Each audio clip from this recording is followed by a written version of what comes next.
I really get a lot of satisfaction out of chasing down this monster in the shop.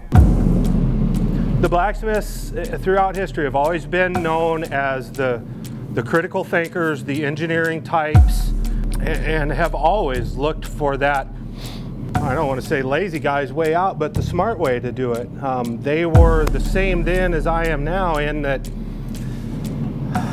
you can stand on principle as much as you want as far as art is concerned, but if you're making a living, you gotta make a living.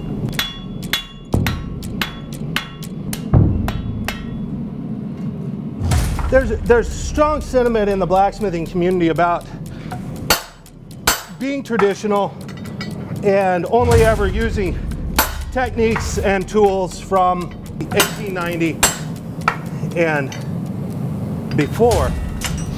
But really, if there was ever a tradition in blacksmithing, it was the same then as it is right now. For me, it's turning steel into money.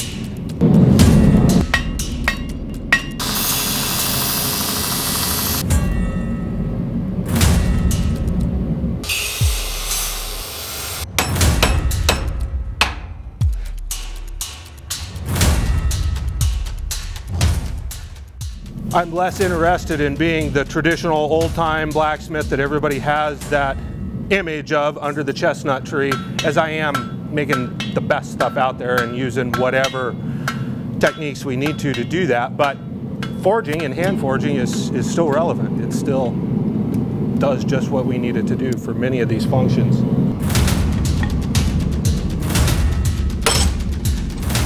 It's physical. Yeah. It's really physical, and a lot of people underestimate that, and it takes time to condition yourself for it, get used to that kind of heat on you all the time. It's not an easy thing to learn. I mean, a lot of this is about hammer control. You're not just bashing it, right? You're controlling the way your hammer face lands. The angles are all important. Different angles this way, and you're feeling the rebound, and it's giving you cues to what you're going to do next. So it's muscle memory. It's muscle memory, right? When you first start out, you don't know any of these little tricks, these little things they're small, but in aggregate, at the end of the day, they pile up on you. And when you don't know all that stuff and no one's taught you, you can really kill yourself, just work yourself to death. There's a lot of technique involved in actually how you forge material, how you move it, your stance, how you hold yourself, how you're swinging the hammer. And like the power hammer, for example, you start moving into power equipment. If you don't have a solid foundation in forging and moving material first, that's just going to get you to the wreck faster, right? You have to know how to do it here first, or you're just going to make a big mess over there. Will you get to the gym much? You have a lot of time to... No need for that. No? Yeah, saves me 50 bucks a month. All right. Yeah. Did you ever figure out how many whacks you did to make a... Not on these, but I have in the past. I did a run of tools, and granted it was a big batch for that day, but I counted the number of whacks per tool, times the number of tools in that batch, times the weight of my hammerhead. It was 36,000 pounds up and down that day. So in little bits, it piles up on you, definitely.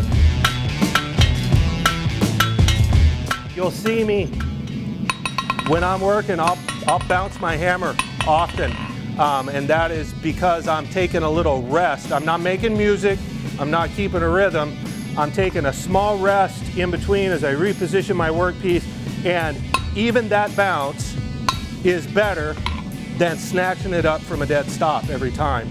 It's just that little extra bit of energy, and a good hammer on a good anvil, it should dance, it should ring and be alive.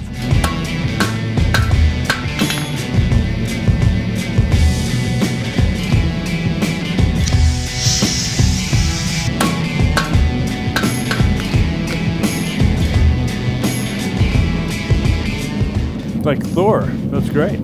Yeah, no one else can lift it. Don't try.